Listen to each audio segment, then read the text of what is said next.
Well, hello, this is Mike Jacko with Real Estate Promo in Monrovia with another Flip It Friday video for you. And today I want to talk about liquidity and getting your assets as liquid as possible. And the reason I wanted to bring this up is there's been a lot of talk lately, is there going to be a market crash? And I mean, people ask me that all the time, what's going to happen in the market, Mike? I don't know. I really don't know. I can tell you with certainty there will be a market crash someday. There always has been and there always will be. The question is when. Will it be next week, next month, next year, or in the next 10 years? I have no idea. But we've had a pretty good run on real estate for the last several years. Prices have gone up. It's really hot markets. A lot of investors they've picked up properties. A lot of new investors getting in the market now trying to pick up properties and get into the game as well. But yesterday we were at a luncheon talking some more advanced, high-level, macroeconomics and that kind of stuff. And there was some debate in the room as to what's going to happen and when it'll happen. The general consensus is nothing's going to happen real soon.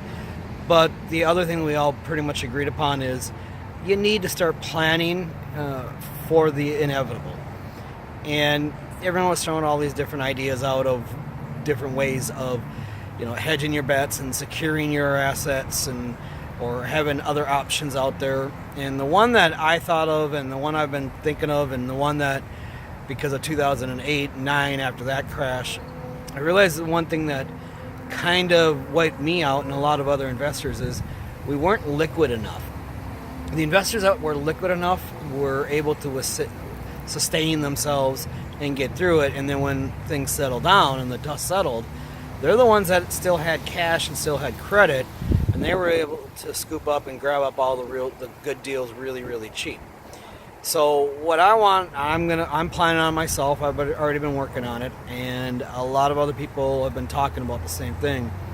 Is now that we've had a good run for a while, we need to start thinking about becoming liquid, and maybe that means paying down some of our mortgages, or accelerating the pay down on our mortgages, or pulling out some, paying off some properties, or selling a property to pay off another property. Just start playing around with and looking at your numbers and where you're sitting, or try to find ways to.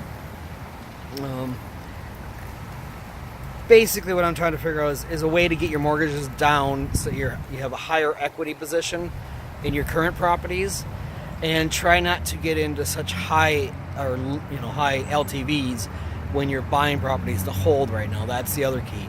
Maybe put more cash down or get more creative ways so that you're not financing 100%, unless that 100% is with creative seller financing and it's all the seller carrying the risk on that, and it's not you as an investor coming in taking out a loan from a bank, signing your name on the credit, and you're the one responsible for it.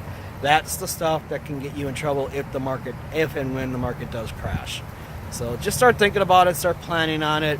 Maybe when you see me the next time, ask me what my opinion's on it, and we'll talk about it, because that's one of the things that I've been talking a lot about with certain individuals. And when anybody ever asks, I like talking about that kind of stuff, because it's something that we need as investors need to start planning for in the future.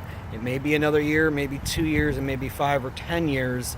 But even if it doesn't happen for another 10 years and you start planning on it now, you're only putting yourself in a better, stronger position for the current market anyways, if you are paying down your assets and becoming more and more liquid. And if the market doesn't crash, you're in great shape. But if the market does crash, now you're in a capacity to be able to maintain and weather the storm. So with that, we'll see you guys back here next week with another Flip It Friday video tip.